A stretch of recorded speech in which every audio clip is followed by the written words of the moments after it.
with the educated opinion on topics of all varieties. This your boy Bubba, and you already know what I'm about to say, right? You are listening to Bubba's Banter.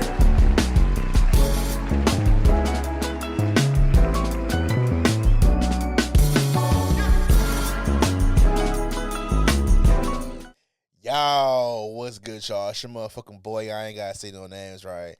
But I am, anyways. It's your boy Bubba, and you are watching and also listening to Bubba's Banter.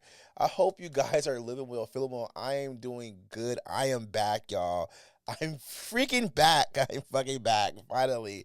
I'm so sorry that I took this long-ass hiatus. Look at me fucking up already, and I just got back for y'all. I took this long-ass departure from the podcast because I just needed a break, y'all. Like, I went to Seattle Pride, and I was, like, gearing up for a show when I got back that Sunday, and I just could not focus, and I tried to do it Monday, and I just could not focus, and tried to do it Tuesday, and I could not focus, and then I was like, oh, let me do it Wednesday, and I'm like, wait, I haven't even promoted the show yet. I haven't even put anything out yet. Like, I haven't even talked about what no. Like, I just cannot. I hate doing half-ass shit.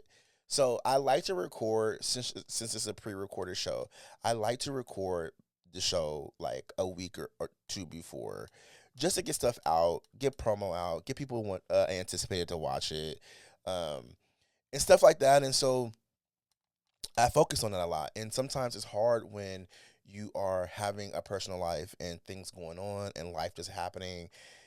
This is why I need to get a team. Like, I really need to get a team, and I don't know how to do that. But I would love to have a team of people with me to, like, help me promote, help me do this, help me do that. Because me trying to do it all by myself, like, I'm a single lady with 3 kids, is just not doing good for myself. Like, I can't do all bad by myself, okay? I'm corny. But anyways, it was a lovely-ass time off. I know I said I was going to post a show the week after I got back, and then I was like, nah, I need another week. And then I was like, wait, I need another week. Because I'm just, like, not in the mood to talk to y'all. No offense. I'm just not in the mood to talk a lot sometimes. Like, sometimes I really just want to, like, be the spectator. I would just want to watch a podcast. I want to listen to a podcast. And I listen to podcasts all the time. Right now, my favorite podcast is, I've been listening to Don't Call Me a White Girl with Mona. What's that one dude name? I forgot his name. I see him on TikTok all the time. But I listen to his show. There's another gay dude who I see with braids on Instagram. I listen to his show too. It's crazy that I don't know these names on the top of my head. I would have to just look them up. But I love their podcast. I love what they do. But I love Don't Call Me a White Girl. I'm obsessed with that. I've been watching a lot of Breakfast Club stuff. Of course, T.S. Madison, Maddie in the Morning. I've been watching her new podcast called Outlaws, of course, which is really good. I really love her podcast. It's really, really good. But yeah, I just sometimes I want to be a spectator. I don't want to always have to produce stuff. It's really hard trying to be a podcaster. I think a lot of people don't understand how hard this shit is. Like, plugging in a mic and talking into it is hard. It's easy as fuck. Sorry, plugging in a mic, talking on it, and just saying whatever you want to say, it's easy as fuck. That's the easiest thing about being a podcaster. When you are podcasting on your own, promo, doing, edits for the promo, putting them on Instagram, putting yourself out there, I'm trying to come up with new ways to market this podcast eventually, because I want it to get out there where I want it to get out there. So it's like there's so much I have going on, and it's just me. It's not like a team of 12 or a team of 2 or 5. It's just me. Like, if I had another person who I did the show with, it would probably be easier because we could split up the work. But because it's all me, it's just kind of hard to just do it when it's all me. But I'm not trying to complain because I love this shit. I love podcasting. Like, I love this shit. I love talking to y'all. I love getting on here and bantering and saying funny shit, and y'all, interacting with me and stuff. Like, I really do appreciate the people who support me and, fuck with me, all right? So, yeah. So, y'all already know what I'm about to tell y'all, right? Y'all already know what I'm going to tell y'all before we get into this motherfucking show. Is hit that subscribe button, please. please make sure you hit the subscribe button. Also, give me a thumbs up because it's free, first off, and I like it when you guys do that. And it also gets me out in the algorithm. So, get me out there. Hit me with a like. And please, if you will, share this podcast as well. That gets me out there as well. Follow me on my social medias, which is The Real Doc Dre, Bubba's Banter Podcast, and Facebook, which is Bubba's Banter, all right? And y'all already know, I know y'all love to listen to this sexy ass voice. I know y'all love listening to this sexy ass voice because y'all probably listen to it right now.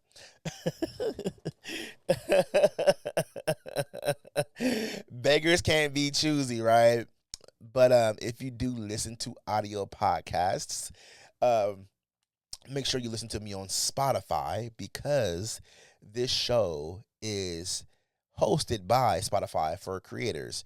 I really love the audio version, guys. I need to promote that more. A lot of my people have transitioned from audio to visual because they love my visual stuff more. I literally forgot that Spotify does videos now too, but the audio is where it's at too. I still listen to the audio stuff too. Like when I'm driving on long drives, I like to listen to podcasts. So, but yeah, I mean, I'm on multiple platforms. But if you are listening to podcasts on Spotify, please make sure you listen to me on there because again, this show is hosted by Spotify for creators. Okay. So let's get into it tonight. Y'all ready? Y'all ready to banter with me?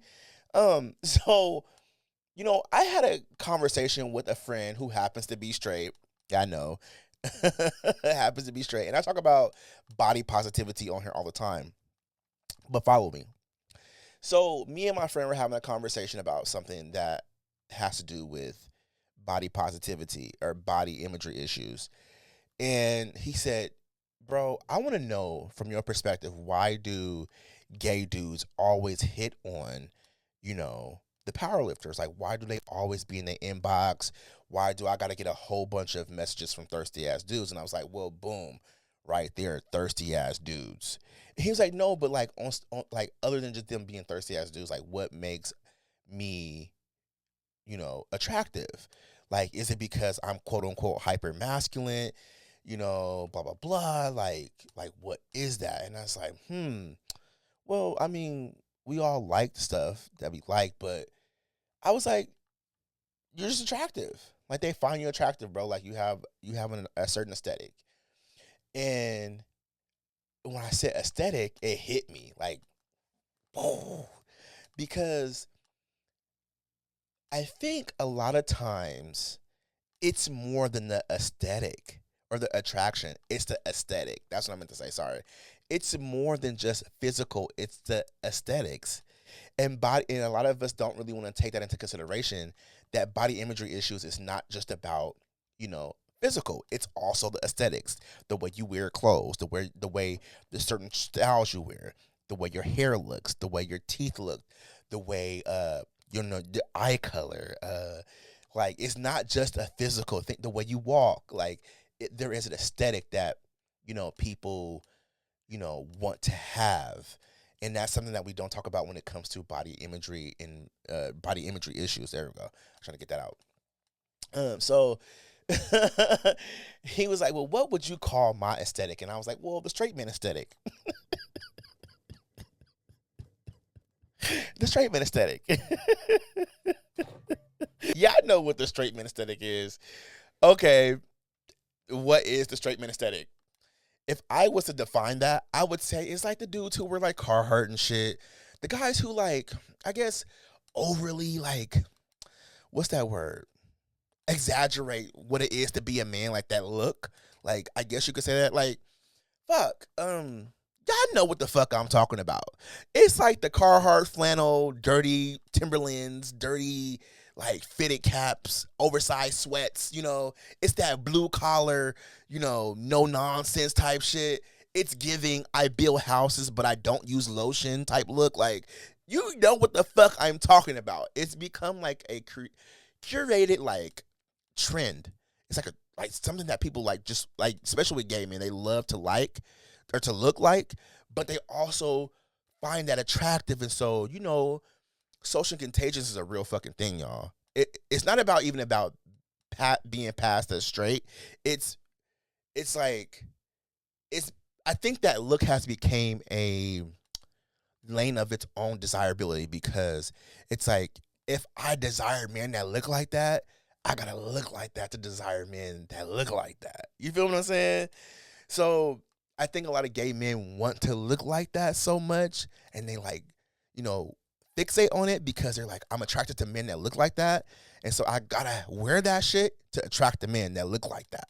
Because we all been taught in our lives that um in order to do something, you need to be around the people that's doing what you want to do, right? You know, if I want to be this world class power lifter, I gotta be around fucking cold ass motherfuckers who compete and who lift and got big numbers and nice numbers and can pull shit, right? I can't be around some fucking fat fuck who just think that he's lifting weights and think he knows how to lift weights and coach people because he got the, you know, gift of gab, you know, the gift of gab, and know how to like fuck with people's minds and shit, like you know, like when you you definitely have to watch that shit. But like, that's what I'm saying. You have to be around people to excel to where you want to be. You have to be around those people to get what you want. And so I think that's what some men who like men do.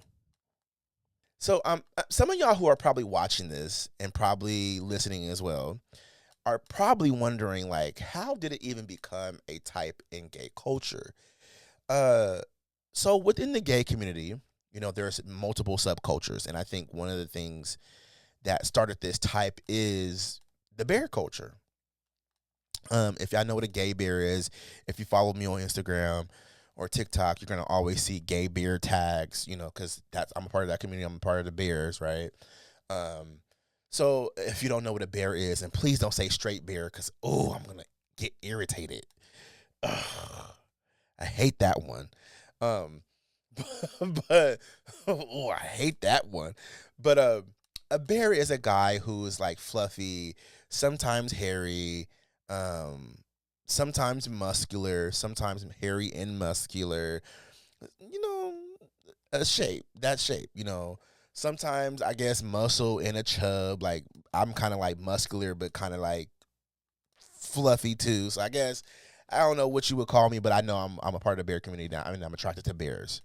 That's just what it is. And they come in all shapes, sizes, and colors. So I don't want to hear none of y'all saying, you don't know what a bear is. You don't know what a bear is. You're not a part of the bear community because you're black. Like, because you know how some of y'all white gays be. Some of y'all white gays be, some of y'all. Anyways, and some of the black ones too, because y'all be like, oh, you only like white men. You only like white men. Of course you like the bears because you only like white man. I know how y'all get too. So, that was coming, bitch. That was coming for y'all. Anyways, so like, you know, I feel like this community started, you know, basically because they were like othered. You know, they were, you know, beefy guys, masculine. They weren't like really femme or flamboyant. And even though nowadays you can see some flamboyant, feminine type of, you know, gay bears, right?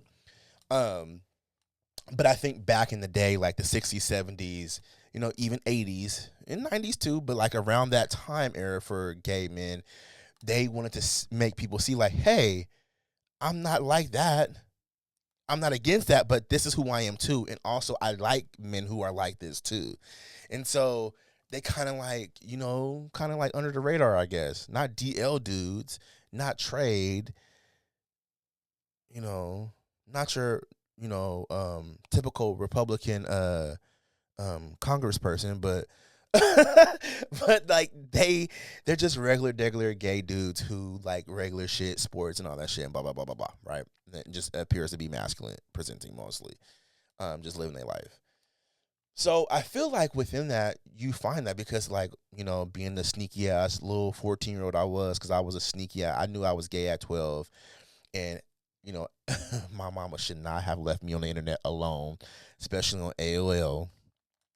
We'll talk about that in a different podcast.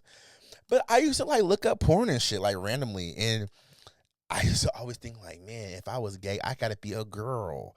Like when I was younger, because like I said, I was 12 years old and I figured I was gay. But in middle school, when the internet started really popping off for young kids, bitch, I was on that motherfucker just looking stuff up all the time. especially like my 8th grade year. But like, I was looking up gay stuff and I was like, man, if I came out as a gay or like guys, like that means I'm a girl. Like I was like really confused at 14 years old. Like, oh, that means I'm a girl because I like guys. I have to be a girl inside of me. And that's why I tell people all the time about like, this gender stuff, gender and like identifying is nothing new. It's old as fuck. Because at 14, I'm thinking I'm a girl because I like guys. I'm thinking in the inside, I'm a girl, born in a man's body because I like guys, so like that should tell you something about identity. Like identity, trying to figure that out is complex as fuck. It's more than we think that it is. And it don't happen.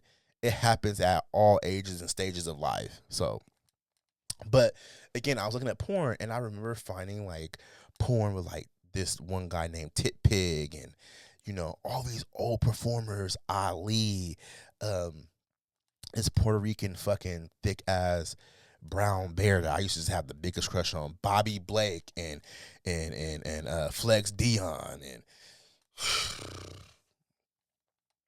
fucking I don't know his first name, but his last name is Bronson. Like I'm just saying, like Arpad, like all these motherfucking people. All these motherfucking people, bro. All these people when I was in middle school, finding these people on the internet and realizing that I did not have to be feminine to be gay or to like drag stuff or to be into stuff like that. It was a big thing to me because I was like, whoa, like I can just be a regular guy and I don't have to dress up. I don't have to wear wigs. I don't have to wear makeup to be gay. I can literally just be this. And still like guys and still like this stuff. And so, again, it was that construction core because you would see that in porn, like construction, like, Billy and James fucked on a construction site and the fucking porn, the porn scene would be like at a construction site or something shit. Like, you would see like, like, it would be like that. So, like at this young age, I'm like thinking to myself, like, whoa, this is fucking crazy. Whoa, this is fucking crazy. I could be like a guy and still like guys, like I'm a young guy thinking that. So it makes you think about like all this shit is cosplay. So at the end of the day, all this shit is cosplay. Like a lot of it is cosplay. Like, because I think a lot of guys really just want to look like this, to be, attractive, but also they are attracted to this type. They're attracted to this look. And so they try their fucking hardest, no matter how flamboyant they are on the outside, they try so hard to be masculine. And I think that's the thing that looks kind of scary.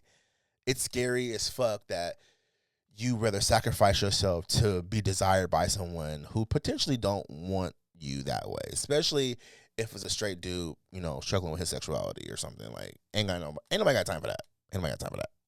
But, I also want to talk about why some gay men gravitate towards this look. And I think one of the things is that some of it is safety, some of it's power, and some of it is like a rebellion against femininity. I see it, I think there is something about a man who lifts weights that just be like, oh, my man will beat your ass. Oh, let me call my man. Hey, daddy, come over here and beat you. Hey, baby, this man over your trip. You know what I'm saying? Like, there's like a level of safety that you, I think most people would love to have, and power. For me as a power lifter, there's something about pulling 500 pounds off the ground that makes me feel powerful. It makes me feel strong. It makes me feel good. And just wearing certain clothes and certain looks makes me feel good. I love it. But I also like to do shit that typical men don't do. I love to wear a motherfucking crop top, especially in the summer. It's been like 80s and 90s, bitch. And on the weekends, crop topping it up, stomach all out. Don't care what you got to say, but baby, I look good. I look good with this nice little power belly showing. Baby, love it. And the men want to rub it. So it don't matter. But I think those are some things too. And then there is this like rebellion against femininity. I think as we see now, especially within our community, a lot of people are trying to gravitate away from like the, queer, the whole LGB against the, TQ A plus, thing that I be seeing on Twitter a lot. I think a lot of gay guys are rebelling against that because they feel like this community is making it bad for them. They feel that this community is the reason why some of their laws and rights are getting stripped away from them, or in jeopardy. And so they kind of do have like this rebellion against people who tend to be a little more flamboyant, a little bit more queer and eccentric type of people, right? So I think, that's where some of the rebellion come from. But then also like just not wanting to be a stereotype, and also wanting to be seen as a real man in a world that feminizes, gayness. And when I say that, I want to say that I do believe that we live in a world where we feminize gayness. We think that every gay man is feminine. We think every gay man, is into RuPaul Drag Race. We think every gay man is a Britney Spears lover. We really do feminize gayness all the time. And I think anytime you talk about that as a gay man, it get looked at as internalized homophobia. And it's like, no. I'm not saying that I don't like feminine men. I'm not saying that y'all not my sisters and my I'm saying that why is it that every straight person have to look at a gay man as feminine or soft or less than? And I think for gay men that pisses them off, and I think a lot of gay men who tend to just like, they can't be feminine, they can't, yes queen, oh my god, they can't do that on a regular like you do, sis. Like, they don't talk like that. That's not their mannerisms. You do that because you like to do that and that fits you and that's what you want to do. But there's some gay men who just cannot live that way and talk that way. The only time I have a problem with it is when gay men who are not like feminine boys bash feminine people. Then it's like, sis, I'm on your side. Knock that nigga in the head with your purse. Knock them down. So, like, for real, like, I'm dead ass. Like, when gay men who are masculine or butch are always talking down on feminine dudes, I don't like that. I don't like it. It's stupid. Okay, you're not into the femboy. Fine. It's okay to crack a joke here and there. But like, to really like demean and dehumanize somebody who's feminine just because you're not attracted to them, bro. Bitch, shut the fuck up and catch these hands, bruh. Because that feminine boy probably can beat your motherfucking ass. That femboy probably beat your ass. Because 9 times out of 10, a lot of these dudes who are hyper masculine acting can get their ass mollywopped. A lot of that shit is performative as fuck. And that's another part that I want to talk about.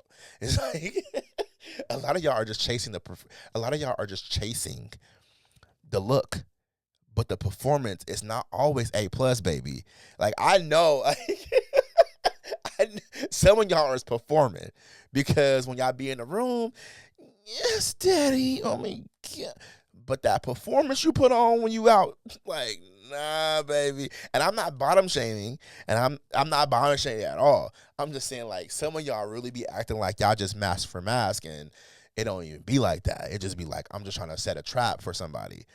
Because, bitch, I done seen some photos on Scruff and Growler or Sniffies, and I'm like, ooh, when I get there, it's like a purse fall out your mouth, girl.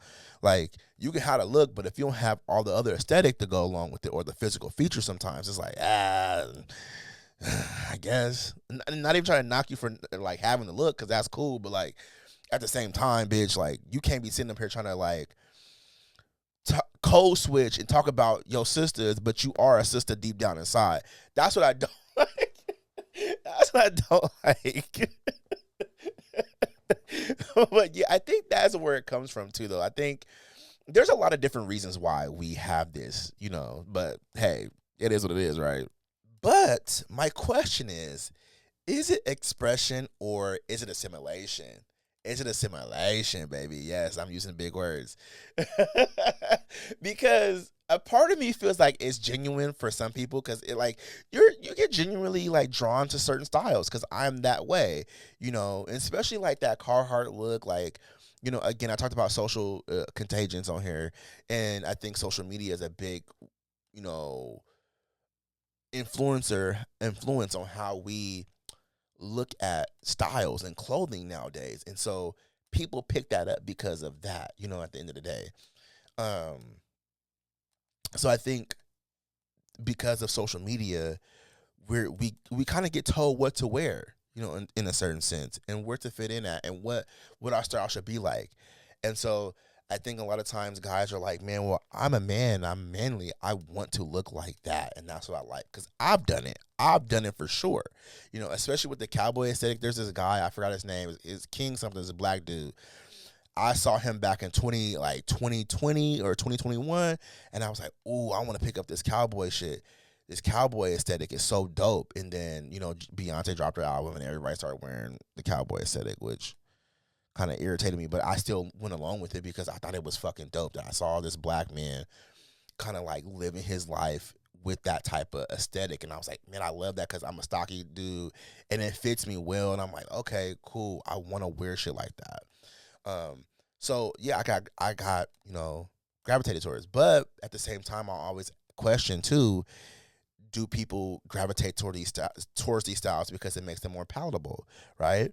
Um, because I think for a lot of gay men, we deal with this thing called heteronormativity. Heteronormativity. Hetero. Like we literally live and struggle with that because I think we want to not necessarily be straight passing, but we want to be able to gain access to live a certain way, and to be deemed as normal. That's why it's like a lot of straight dudes, or straight people, I should say, not straight dudes, but straight people in general, kind of gravitate towards like, the gay dudes who are always on TikTok or Instagram or any social media that's talking against certain, gay things. Like there's this couple who was like, "Oh, we're normal gay people. When we travel, we don't go to we don't look up what the gay bars are in any city. We don't go to gay bars. We only have like one gay friend." And I'm like, okay, who cares, bitch? Cause you wanna be straight so bad. Okay, bitch. Y'all both got pussies. Like, yeah, let the motherfucking straight dude fuck y'all pussy then, bitch. Like, shut the fuck up. Nobody cares. Nobody cares that you don't go to cities and look for a gay bar.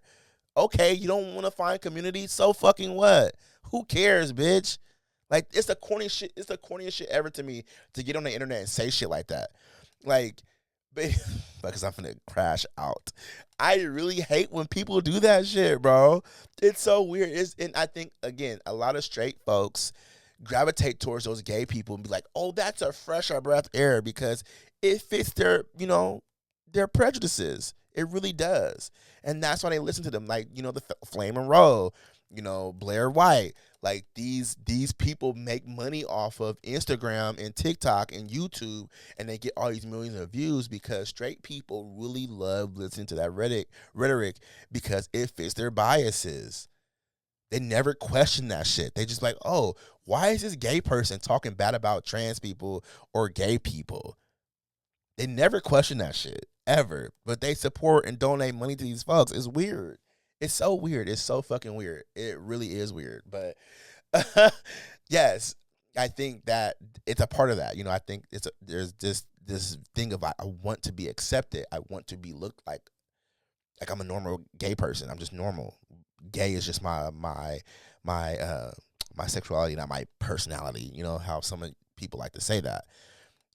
But I do understand the pressure of that because I think a lot of straight people do think that every gay person they come in interaction with is that being gay is their personality. And it's one of the things that people don't realize about me when they approach me and they find out that I'm gay. Like, I'm not like that. My best friend, the first thing she said to me when I came out to her was like, "Oh, you could be my shopping buddy." And I'm like, "Best, like, I don't shop like that. Like, I go to like Walmart and get like things to wash my ass, and I may go here and here to buy clothes from time to time, but I don't shop all the time. Like, that's not my thing. You want to play some video games? Like you want to do that? Instead, like I'd rather be called a gamer, a gamer than motherfucking a shopping queen. Like, and I got money, but they're just, like, people really do think that being gay is like my personality a lot. And yes, sometimes it could come off like that because I talk about it on my podcast a lot. But I am gay, and I'm going to talk about gay things, right? But it's not my whole entire personality. And it's just frustrating. So when you do meet people who find out that you're gay, that shit happens often. I have it that happens at work all the time when they find out I'm gay. Oh my God, you're gay? What? You're a gay dude? What? I did not know. It's so weird. And then the personalities kind of change, and I don't know, bro. It's just weird. I don't like it. I just don't like it. But yeah, it's just, again, it's that. It's I also ask too, again, like I said, I know for a fact that people can express whatever way they want to dress, and that's fine. Expression is okay. There's no shame here. But there's the performance part of it that just really frustrates me. Especially when I see gay dudes who are butch that beat up on, feminine gay. I don't like that. That's when I become okay, bitch, you are gay too. You suck dick too, bitch. And you get fucked too, bitch. Why the fuck are you picking on somebody who's feminine? That's weird. That's weird. You're fucking gay. Those straight people are not going to save you. They are not going to pick you, bro. You are not going to get picked. You're not going to suck that straight man's dick. You're not going to catch him on a drunk night and blow him in front of his wife. You're not going to. You're just not going to. Okay? So give it up already. Stop trying so hard to be a pick-me, because it's just not what it is. It's not what it is. The same thing for you motherfucking daggers. Y'all be thinking y'all, oh yeah, I ain't like that. You know what I'm saying? I'm old school dagger. I'm from the old school. You know what I'm saying? I don't be out there like that. Girl, just because you can adjust your motherfucking dick sizes, don't give you that much power, bitch. You can get folded like a chair too. For real. I'm about to crash out. Let me stop. For real, I'm so tired of, we all are one. We are all agates. Y'all know what I meant when I said agates, because I don't want to get in trouble. We are all agates, okay? At the end of the day, to these motherfucking straight folks, they don't give a fuck about us being butch or femme. We all in the same to the motherfuckers. You're just tolerable to some when you are butch. Straight the fuck up. You know how many times I've done sit in a motherfucking barbershop and listen to people talk down on motherfucking gay people, and they didn't know I was fucking gay because my brother, who knew I was gay because he was cutting my hair, but didn't know I was fucking gay, but they sitting here talking about gay people and shit like that, and I'm just supposed to sit there and get my hair cut and be quiet. Bro, oh my God, I just don't understand it. That is the most frustrating thing to me ever. But anyways, just reflecting, to me, I would say that it could be either or, assimilation or expression at the end of the day. But I feel like aesthetic craving, I feel like it's an aesthetic craving. I feel like there's a validation loop. I feel like in a lot of different ways, that's just what it is. It's a reflection of how gay men are being taught to, or have always been taught to, I should say, to, butch up, or tell us what it is to be a man, I should say. I feel like gay men have always chased that, including myself, to chase what it is to be a real man. Because we're always being told constantly, over and over and over, that being gay is less than, being gay is soft, being gay is, you're not man enough. And of course, you're going to crave the opposite when you're being told that all the goddamn time. So it's just kind of annoying to deal with that shit all the time. But yeah, that's all I got to say. We are at the ending of the show, y'all. I just want to say thank you to everybody that has, stuck in and watched the old shows. I want to be promoting more of those shows this week. Again, I really want to say thank you guys for supporting me. I know it's been a while, and I hope you guys run this episode up when it comes out. I'm gonna promote this better than I have. I'm gonna do better. Let's just say that. Let's just say I'm gonna do better as a podcaster. I really might take like a couple months break because I just need a break from podcasting. I just need a break from just the constant grind of doing this all the time, or save up some money and motherfucking hire me a motherfucking team. Hire me a motherfucking team because I got shit to say. Okay. I'm a perfectionist too at heart. I'm low key like a Beyonce Jr. when it comes to doing shit. Cause I'm really when I can't post nothing or produce no content or no podcast, I won't post shit. I won't post a goddamn thing at all. So yeah.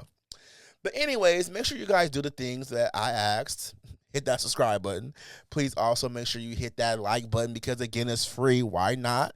Hit the share button too. Get me out there in the algorithm. And also follow me on my social medias, which is the Real Doc Dre, Bubba's Banter Podcast, and Facebook, all right? Which is Bubba's Banter, right? All right, y'all. So I'll see y'all when I see y'all.